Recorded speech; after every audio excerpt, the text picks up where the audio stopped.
Hello world, hello world, hello world, hello world. Welcome to a brand new live episode. Y'all haven't seen us live in a while, but we are back. We're testing this out right now. So I'm here alongside my two hosts, Shantae C. and on the other side of the world, I got. Limo. We are here hanging out with you guys, trying to do this talk show, podcast, video extravaganza thing once again. So we're here to hang out with y'all, talk some mess, have some fun, and see if we get some comments from y'all in the What's what's the the name of world the called? The podcast, man? Did virtual we open world. up a name? Did we open up a name, or we still trying to iron it out? We still trying to out the name. Well, I'm gonna throw out Clarks and Mo. Y'all let me know. Y'all let me know. That's what I'm bidding for. Okay. I'm bidding for the Clarks and Mo. And Lim, you got your names. Go ahead. I'm letting them left to you I two. said POC therapy. POC therapy. Yeah. What does POC stand for? Hey, girl. See, there you go. People of color therapy. Okay, all right. My mind was way to the right, so I didn't even go there. I'm like POC. POC, baby. POC. Wait, what the hell were you doing? Were you working out? Were you doing Billy Blank's Tybo? Man, you look shiny as hell up there, man. What the hell going on, bro? Oh yeah, I'm sweating. I'm Okay. sweating. Okay. Sweating. But yeah. So anyway, so family, we're just trying to get back together, man. Especially me and Dwayne. Shantae ain't fell off the saddle yet, but I had a show for a minute and I did a nice little run. Dwayne did his thing with three Clarks, and we're kind of like a blended family now, a dysfunctional blended family, but very dysfunctional. just you know, Dwayne, we're just try to see where we're at with this stuff. So we are still in preseason, right? This is our third game of preseason. We're playing the Miami Dolphins, probably. Yes. And we're trying to sit there see what kind of offense we're going to run and stuff. I know Shantam uses a lot of football cliches, but we about to make it happen, man. We try to go for the ship and try to win ourselves a ring and some hardware. But we trying to do something. I don't know exactly what it is, but we trying to do something. We try to do something. And sometimes that's what it is, Shantae. It's more of just like trying to mesh together. This is we kind of spitballing it, think tank, whatever way you want to describe it. But I feel good about it. I love the two people on the left of me on the screen. Oh, he's trying to get sentimental on the first show. Look at him. I do, man. Oh, trying to get sentimental. That's man, so cute. Hey, if y'all need a kidney, let me know. I got you. Oh my goodness. All right. I wish I had my violin. We can get Rachel down here to play the violin real slow. Oh my God. All right, so we're gonna start the format, like we usually do, just seeing how about everybody. So always ladies first. Shantae, what's going on with you in your life? Well, I've got Beyonce tickets. Must so be just nice. Put that out there. I will be going to see Beyonce tomorrow at 8 p.m. Mercedes-Benz Stadium. I'm sure I'll be live at some point during the concert, acting a complete fool. So yes, I definitely will be having fun doing that. That is my big to do. And she'll give the aftermath next. Have you seen Beyonce before? This will be my first time. Okay, hey, I've seen her when they did the Carters. She's as advertised. With the Carters, I liked it because I knew a lot of Jay-Z songs and not in those hype, but Jay-Z just stood at one side of the stage to another. He walked around, he threw his hands up, did this, and that was the background dancer going. That was it. You know what I'm saying? And a couple of videos that flash up on the screen, but but Beyonce is what she's the one that carried the show. She carried the show. It was legit. Yeah, well, I can't wait to see her. I'm gonna be in the house, so definitely if y'all follow me on Insta, I always go live when I go to concerts, so check it out. I'll have all the good. I'm sitting in 107 section, row 18. I'm gonna be in there. You just telling everybody where to meet you at the concert. Just saying, come on down, come on, sit in my seat. Like, okay. Believe me, they're not gonna be able to get down there. That junk is right next to the stage. Yeah. So my question is, and maybe this is just crazy random, because the whole time I remember Beyonce being out there, she was in heels the whole time. And I know how it is, I guess, with my wife, and we go out And we probably no more than 30, 40 minutes into the party. Brandy's ready to come up out of them heels already, ready to put on the little ninja shoes. So how does she do it? Like, I know her corn got to be all burnt up like a charcoal. It got to be all bent different up. level. There's a different level here. What is she doing? She's got 3 shows. But what you gotta understand is like the shoes that she has, right? They're not like regular stilettos or pointy toes. If you look at the shoes, a lot of times they're rounded at the toe, right? Yeah. And then they have thicker heels on the bottom, which gives you more support. And I'm sure that the way that they're probably built like, like a tennis shoe on the inside, because I do have some heels that I feel like I can wear them things all night. It just depends. So I think that she probably has it down pat. She got it down to a science because that's what she do. So I'm going to say that even though she wearing heels, believe me, they probably feel like tennis shoes. Her feet probably look like Deion Sanders' feet. Oh, don't put Deion out like that. Deion got terrible. Right. We all know Deion got the bad foot because he put it out there. So if you want to see Deion foot, all you gotta do is go on Prime Video. Like Kenya Moore. I just like that. They gotta look like some dogs. Kenny Moore got some bad feet. She said she had some bad feet, and I remember a couple years back on Real Housewives of Atlanta, she showed them feet, and they was looking hurt, baby. I was like, they said it looked like cleats, huh? And then the things was looking hurt. What you got going on, Lemuel, other than baseball? I know that's all you talk about. Just trying to make things happen around the way. I'm out ripping and running. One of the things I know I was dealing with was it's just a thing, an observation was more of home training. I know, my brother, that we're in the South. Now, what you do here in the South does not apply necessarily when you go to other parts of the country, like the Northeast or whatever, or go out west or whatnot. But you down here in the South, and the South is, in my eyes, is known for one thing: it's Southern hospitality, courtesy. So even though we got the whole racism thing going on, but the point I'm trying to get to is like, especially for like Atlanta, and I know we got a lot of folks, even including myself, that I'm not originally from Atlanta. I grew here, I flew here, but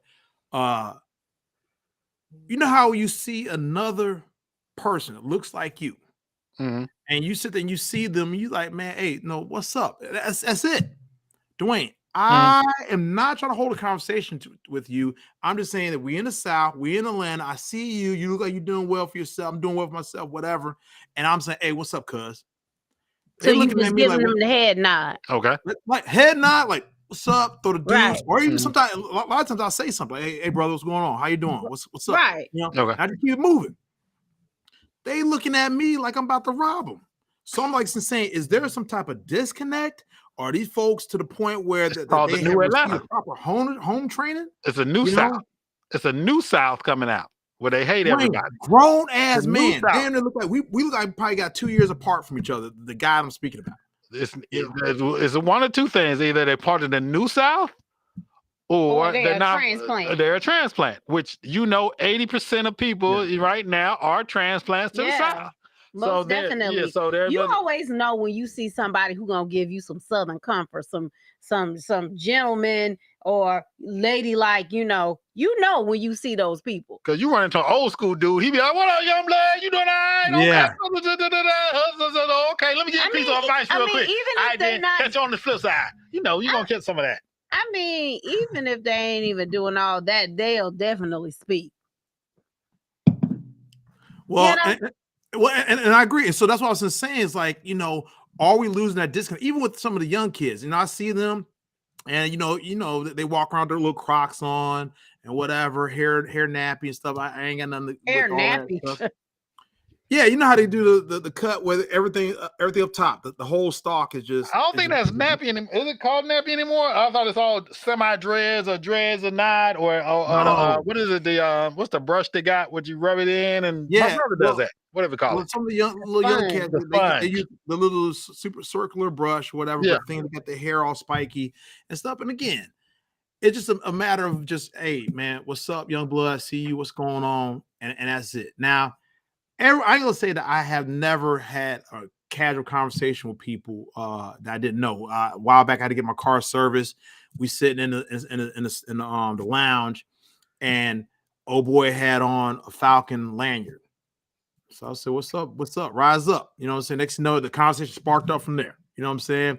We got talking about families and everything and stacking our cheese and all that stuff and back and forth. Whole conversation. At the end of the conversation, now we over here talking for about 25 minutes. You know, it was a long 25. After that got up, as soon as I stood up, he stood up too. I dapped him up. I said, man, bro, hey, be good, man. Be, you know, and we went on about our way. Never met the man a day in my life. I knew that he had a son. He just retired. You know what I'm saying? All this, the whole nine. But I just feel like that. Yes, that Southern hospitality disconnect is even people who are from here may not be transferring that information to the next folks. And even like when we want to bring up the Montgomery thing, you know, everybody talk about the Montgomery ball or the Montgomery mollywop, whatever you want to call it. Well, so go ahead, Shantae. I'm gonna let you go first. Go ahead. I didn't see it. So, I mean, like I told Dwayne, I am not the type of girl that likes to sit around and watch people fight on social media. That is just not my peanut butter and jelly. I'm telling you. So, y'all gonna have to explain exactly what happened, and I don't want to see it. So just tell me what happened. We're not gonna have a video clip, so it's not gonna explain. So we're gonna go into the point of it to Mike. So it's more of expression of unity. So what happened for Shantae and the viewers out there, out of the 2% of people who haven't seen it, the 0.9% that haven't seen it. But go ahead. 0.9%, which includes Shantae, who haven't seen it. So what happened in Montgomery on the dock, down in the dock, I forgot what the name of the dock was, but there was there was a riverboat coming in, a commercial riverboat. Just had a party going on it. So a small pontoon boat full of Caucasian people from the Caucasus Mountains, as somebody would say, full of white folks, pulled up to the dock. Okay. And blocked the riverboat from parking. Yeah. Security guard, which is a black gentleman, walked over to them and said, hey, you got to move your boat because the riverboat needs to park in and bring those people in. They said, no, they're not going to move. He came back nicely a second time and said, you got to move your boat because the riverboat has to dock here. You can't sit here. They decided to get out the boat and get physical with the security guard. Yeah, security guard. So it was a whole dramatization because the security guard, the guys got out of him, started pushing him, started jawing with him, and he's like, "Well, this ain't gonna happen." So he took his hat off. No, you missed a step. He turned his hat backwards. Ready to fight. Then he said, "You know what? The hell with this." He took his hat off and threw it up in the air. So when he threw his hat up in the air, and the white guy started attacking him. You saw people, black folks, jump out of everywhere. You saw people running from the top of the dock. Dwayne, land, sea, and air. They came land, sea, and air. Jumped to help. Black folks jumped out of everywhere coming to help this man. Basically, they jumped. One dude jumped off the boat in the water, started swimming towards the dock, trying to help him. You saw people coming from all the way from the top of the deck of the dock, running around trying to help the security guard, which he was just trying to do his job. And jumping this man, and then once the boat got a chance to dock halfway, then you saw these people jumping off the boat, skipping, trying to help. Then you saw a whole bunch of black folks with no shirt on, short, skipping, ready to help. So basically, they jumped the man. Then somebody got a chair and started beating up this white woman because she thought she had what shit. So it's basically a full-on white privilege. Yes. It was the Montgomery boat wherever they wanted to, and nobody's gonna let them. Nobody's gonna talk to them about it. So, in the black security guard, we ain't gonna move because we don't want to move, and they showed them. So, my question to you guys was, what is compelling about that? It's the unity. I guess the randomness of unity amongst black people. But the thing is, and I want to add to your question, Shantae, is like, why can we not do that for other things that's more constructive or positive? Don't get me wrong, the mollywop needed to happen. Obviously, these people got out of pocket. They put them back in the pocket. So I understand that. And the thing is, it's unfortunate that, folks got crowned king and queen with the folding chair. Folks got busted up. People got knocked into the water and all that stuff. So and I'm not condoning violence. It's not the violence that everybody's happy about. What I would have liked to have seen was just like when any of our Black men are prosecuted for doing the smallest amounts of things, I want to see him be prosecuted. Not him. Let's rewind, Shantae. Not him. All those people have been charged and arrested for inciting fights. So not the Black folks.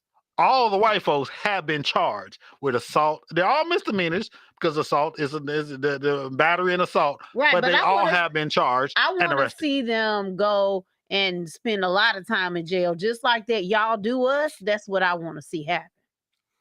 But Shanta, even that, what I'm just saying is like, why can we not use that same energy to help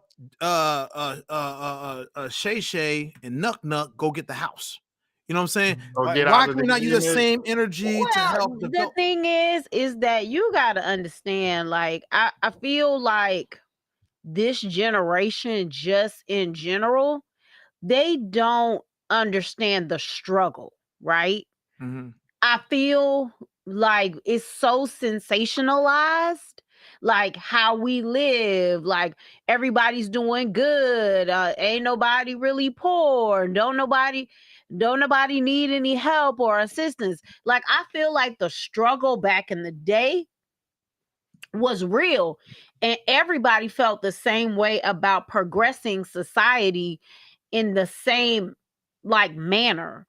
I feel like these days, like, the kids are so privileged, you know, they can get the Jordans whenever they want to. Everybody flossing diamonds, VVS chains, you know, spending hundreds and hundreds of dollars on stuff. So they don't understand that there's still like a long struggle. There's still a struggle that exists for our people, and they just fail to see it because of how sensationalized we have made our lives seem. Nobody wants to wait anymore. Nobody wants to wait. I agree with you. Sensationalize all. I agree with that part. That I think the people just don't want to admit where they're at in life anymore. Yeah. They want to say, hey, I got this and I got that. And then if they don't got it, they want to rob and steal from it. And even if they don't work hard. Or they're gonna they're gonna family, some kind of crazy scheme. A scam. But Shantae, what I was saying is that this whole event, and Breezy Cool says, Shantae, you got to watch the video. I agree with you, since you're part of the 0.9% of the world that hasn't seen it. I mean, and I get it. Like, hold on, baby. Hold on. What I'm just saying is that, again, why could they not use the same energy? They see the strength in numbers, okay? There's one guy who's getting his ass whooped, he getting beat down, and then he said, hey, he threw his hat up like a bat signal and called for help. What I'm trying to say is, like, why can we not use that same energy to help us acquire real estate, to get I'm telling you why. So through school? Or the thing is that you see one of the kids in the neighborhood doing wrong, selling dope in the neighborhood, they can't get him out of there. Or, you know what I'm saying? You know, so-and-so got a business. Why. It's the struggle. People don't understand the struggle. Nobody wants to struggle. They don't, they're not. So it's almost kind of like this generation doesn't want to believe that there's still a struggle that is happening for our people. So if it's like, if I'm in the middle class and I'm doing well, right? I'm not going to say, okay, there's still people underneath me. I'm not even thinking about those people underneath me. I'm just living my life doing me. But back then, it's like, from the top all the way down to the bottom, everybody was worried about the well-being of our culture and progressing our culture forward. Now you only got like the 1, 2, 3% at the top who's saying, yeah, I still want to progress our culture forward because they understand that that's important. But the middle class, you know, the class that's making $200,000 and under, you know, they're just like, oh, I'm just doing me. I'm just getting me. I'm just doing. They're not saying, oh, okay, let me look beneath me and see how can I pull these people up. And then they're not saying, okay, I feel like I need to try to progress above what I'm doing because I'm good. So I feel like this middle class that we've now built for ourselves doesn't care as much. So you've only got the 1% and 2%ers up there still trying to fight the good fight. And then all of the people who are at the bottom, they don't think they can make a difference. And then everybody in the middle is like, oh, I'm good. That's why I feel like it's like the way it is. Yeah, I see your point. And maybe I said, again, it's a mentality thing because, you know, and I know other shows and stuff have spoke about this, like, why is it that, other ethnic groups and races can get together and make things happen, and for whatever reason we can't, you know what I'm saying? And we find comfort in other groups of people except for our own, and yeah, you're right. The 1%ers and stuff, you got like Tyler Perry that does stuff, he lives right around the corner from where we're at and stuff. And I know at least, I want to say twice, forgive me if it's more than that, he's went in there and he's went to Walmart and paid off everybody's layaway. I think that's dope. You know what I'm saying? Hell, he's worth $1 billion plus. I said he ain't gonna miss paying $100,000 or whatever it is for the tab at Walmart for layaway. You know what I'm saying? They're not, hell, I don't even know a lot of people that I ain't did layaway in years. So I don't know. They still got layaway? Yeah, Walmart took out layaway. I'm saying some folks can't get credit. They actually took away layaway for a while, and then they brought it back. But he was doing, he did it for, I think he did consecutive years for like 5 or 6 years. But people didn't know. He just went to different areas and just paid off layaway. But my thing is that's great, but that's not progressing the culture. That's not progressing the us as a people. So I agree, like, but if you were gonna take $100,000 to create like a organization or some type of effort, to put that same money behind some type of effort that moves the needle, but it's like, you got to understand how to move the needle and like, what are we trying to do to move the needle? Because I can tell you one thing, like all of these Supreme Court justices that got elected that are making all of these different changes with all these laws that... No, just say the name, Shantae. It's Clarence Thomas. But go ahead, keep going. God dang. Crooked Clarence. Clarence sold us out, man. Hey, real quick, hey, Dwayne, I want to read this in the comments. Breezy Cooler said, Lim, think about the many intelligent, hardworking, talented Black people in the world.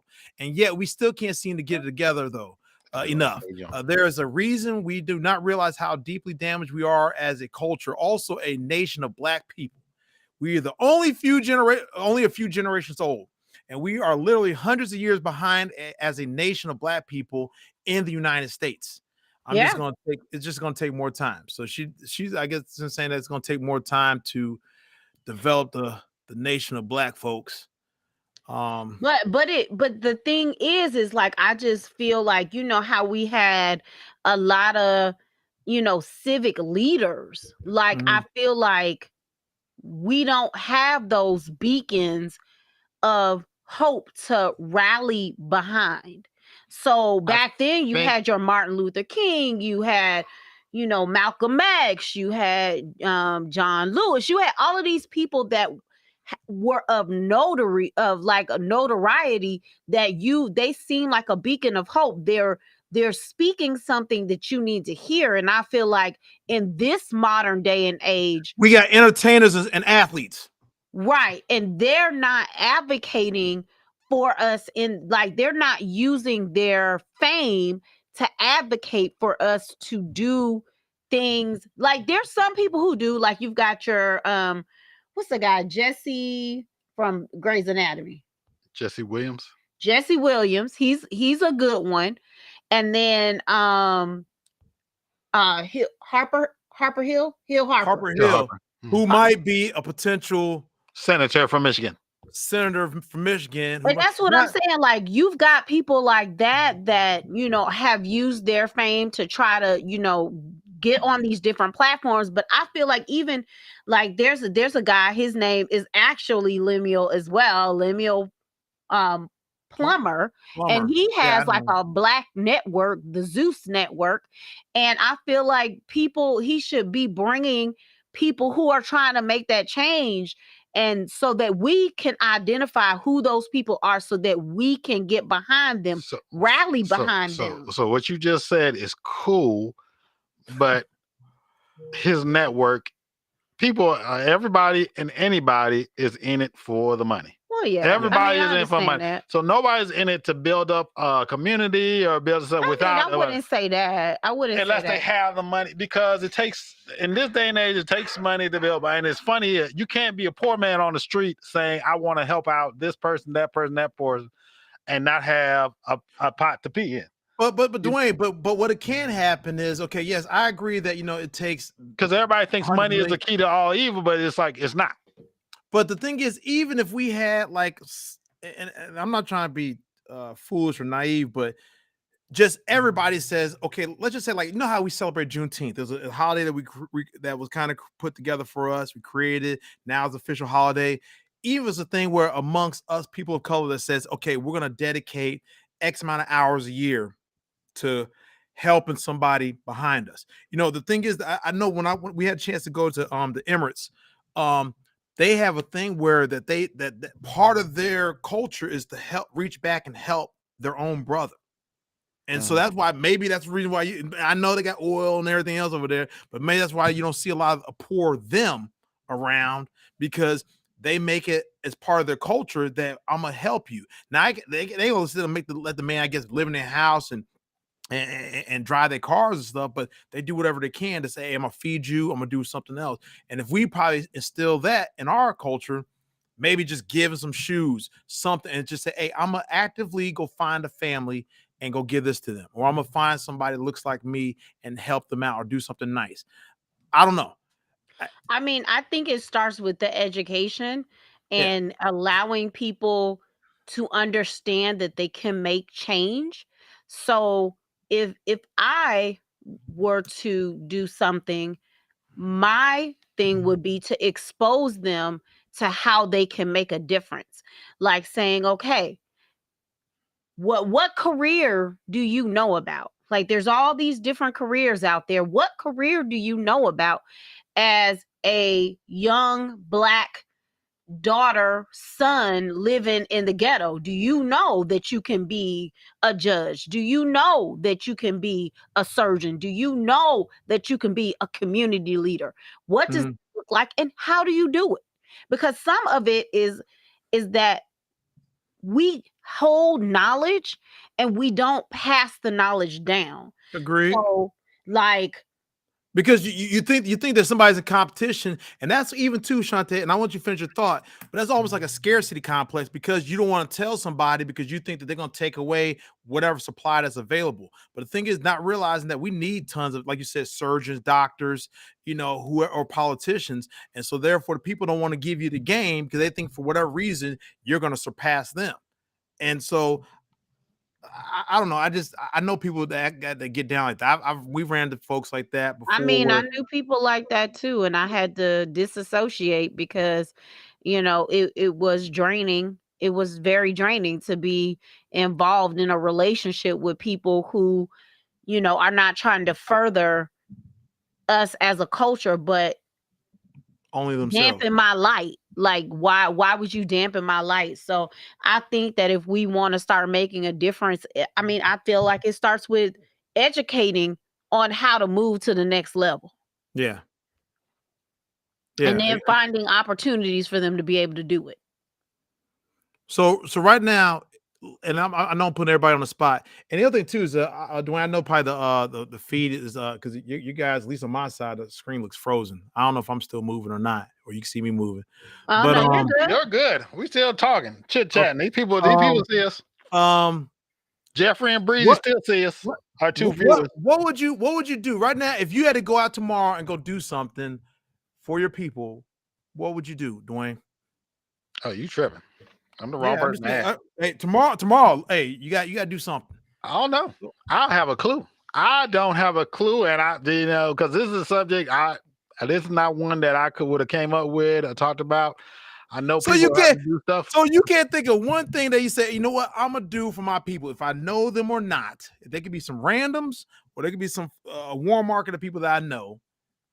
And I'm gonna do it. I don't have an idea. I don't have an idea of what I want to do. You're a man of high intelligence. You're a man of high intelligence, man. Do not embarrass me. If you don't stop pressing me, I'll come over through this camera and knock you in the head. Shantae's got something to say. Okay, go ahead. Shantae's thought about this. Shantae, what you got, babe? I mean, since I gotta be put on the spot, he put me on the spot like he didn't know this. Like he trying to be. If I did anything, I would try to volunteer in a classroom where it's either like junior high school or like 9th or 10th grade, and just talk to the students to say, you know, even you can make a difference. Don't think no one is too insignificant to make a difference, because sometimes they don't hear it, sometimes they don't know it. And I think that, again, educating people from the ground level to let them know the opportunities that are available. So then having the conversation, I think, is important. And then following up and saying, okay, did you guys get a chance to think about what it is I said? Now, here are some opportunities for you to go and experience that. I would try to see if I could partner with, some of the, judges that are currently sitting at, the superior courts in either downtown Atlanta, because I know that there are some sitting judges now that are of African American descent, and see if they would be willing to say, okay, I will open up my offices for a day to have like a field trip of kids who may be interested in the criminal justice system. So, I mean, I just think that, even us we can make a difference doing different little small things like that. And you never know what that turns out. And I think another thing is just a simple thing is just being honest with your kids about where they come from, and what it means to be a Black person.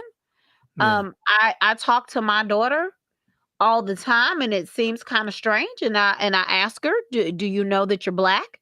Do you know what that means? She's 11. And I just want to make sure that she has a full understanding of what that means. It's not to scare her, but it's to make her aware of who we are, where we're going as a people, and what she can do to play a part. I want her to be who she is, but at the same time, I want her to know where she comes from. Bet. So that's my 2 cents for the night. You'll too. You mean your $5? If anything, I was like this, and Shante, mine's not on the level of yours, because yours like calculus. Mine's more like 2 + 2. I got to run some errands tomorrow, so I was like, okay, and Waffle House here in Atlanta is pretty big and pretty prevalent, so I'll be more than willing to cover somebody's tab. Or in fact, what moved me to do some stuff like that, I've done it from time to time before. During COVID, I went to Walmart, and it was the 2 little girls that were probably like 8 or 9 or whatever, and they were in there buying some candy or whatever.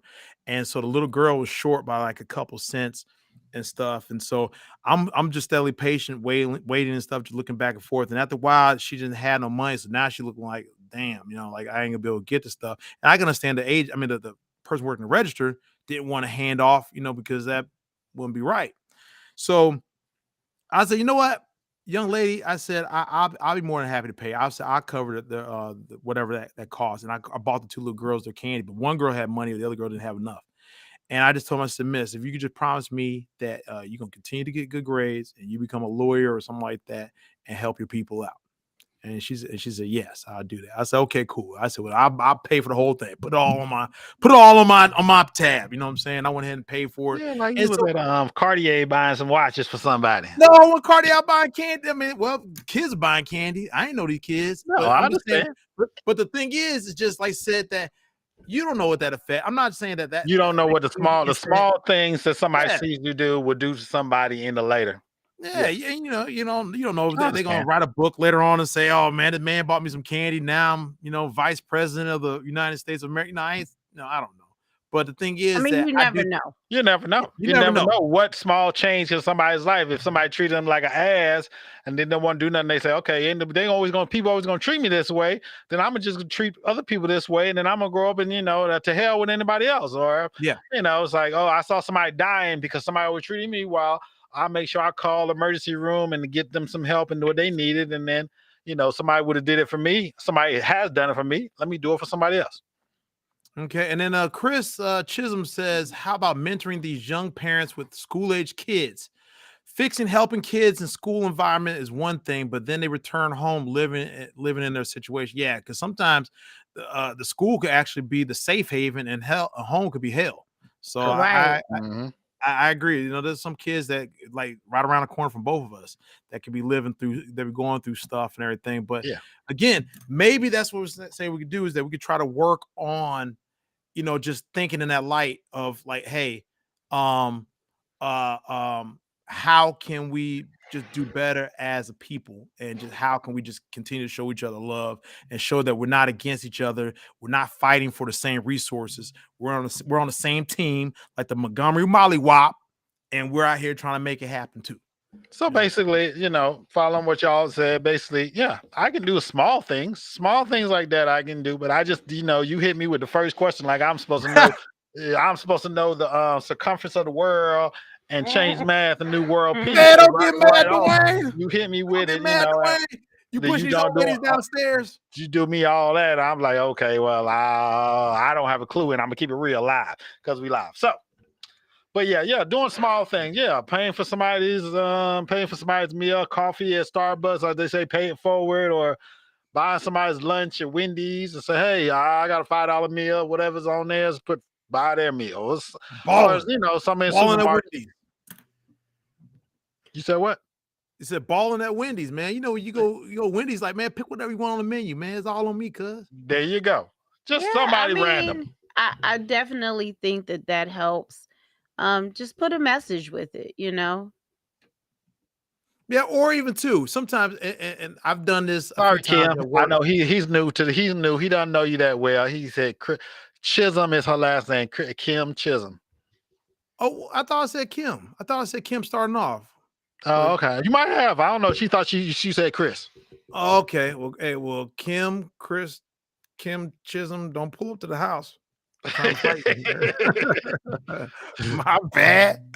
No, I'm just saying.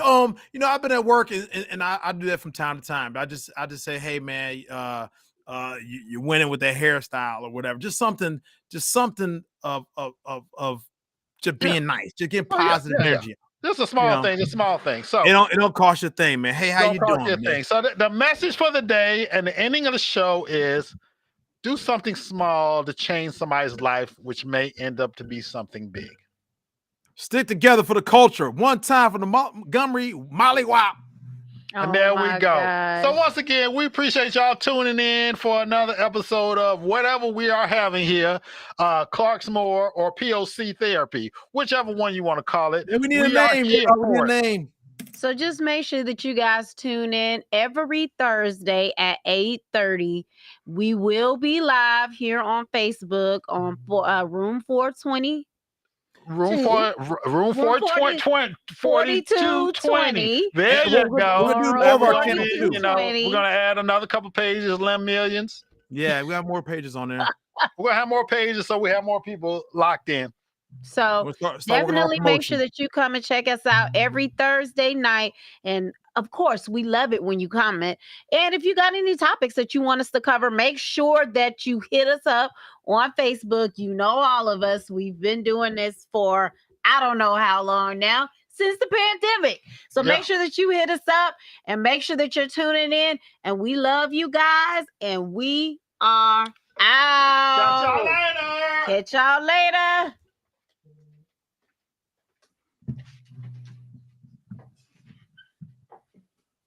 You gonna close it out, Dwayne?